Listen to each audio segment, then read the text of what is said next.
India has unleashed a swift and precise response under Operation Sindoor, targeting terror infrastructure deep inside Pakistan.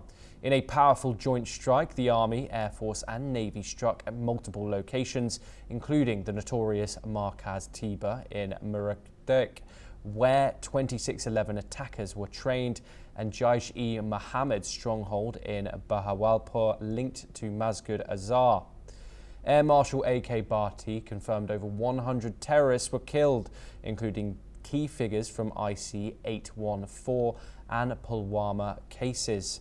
India says the strikes focused on terror camps and not military installations, but warned that any hostile move will be met with a fiercer response.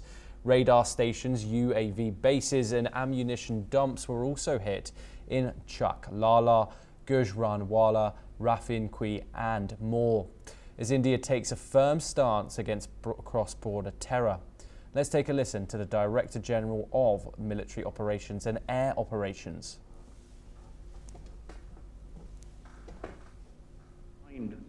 That we achieved total surprise, and those strikes across those 9 terror hubs left more than 100 terrorists killed, including high-value targets such as Yusuf Azhar, Abdul Malik Rauf and Mudassir Ahmed that were involved in the hijack of IC-814 and the Pulwama. Attacks on our air bases, on our forward positions and on our civilian targets. This was time to convey some message to our adversaries. And therefore, a decision was taken to strike where it would hurt. And towards that, in a swift, coordinated, calibrated attack, we struck his air bases, command centers, military infrastructure, air defense systems across the entire Western Front. The bases we struck include Chaklala, Rafiki, and mind you, Chaklala is Islamabad, Rahim Yar Khan, Sakar, sending a clear message that aggression will not be tolerated. This was followed by strikes at Sargoda, Bholari, Jacobabad. We also struck the C2 centers at Murid, the UAE complex at Murid, Rafiki, radar at Chunia, which I will show you, Rahim Yar Khan airfield, and the unmanned. In the aftermath of early attacks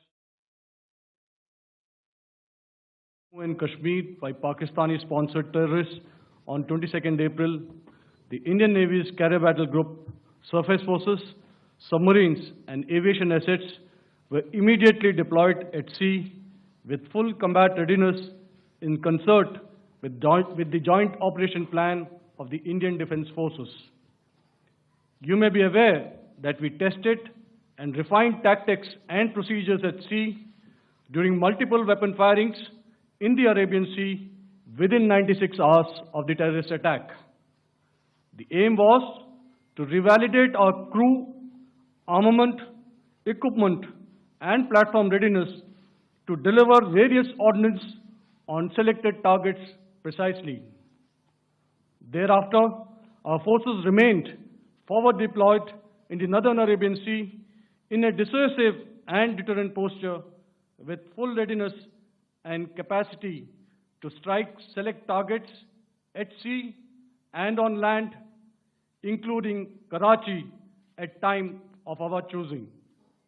The forward deployment of the Indian Navy compelled Pakistani naval and air units to be in a defensive posture, mostly inside harbors or very close to the coast, which we monitored continuously. The Indian Navy maintained seamless maritime domain awareness throughout the duration. And we're now joined by Ajay Jandial, live from Jammu, who's joining us.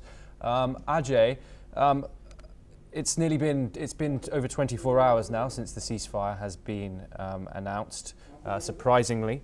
What's the response from the people of Jammu, one of the regions that's been most affected by the conflict over the last few days?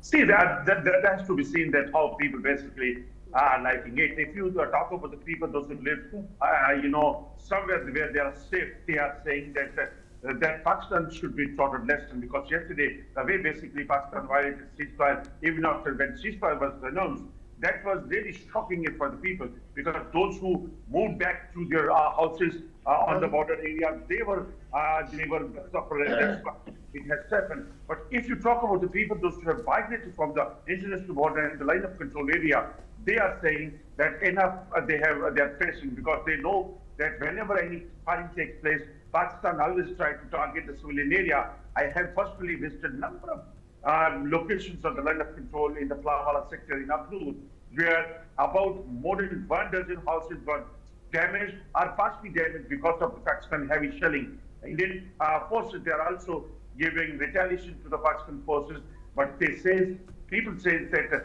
aggression from the Pakistan side is something which is making them concerned for their lives. Yes, and Ajay, what's the situation on the line of control at the moment? I mean, there's been reports of drones being sighted even after the ceasefire has been announced. There's also been blackouts. What more can you tell us?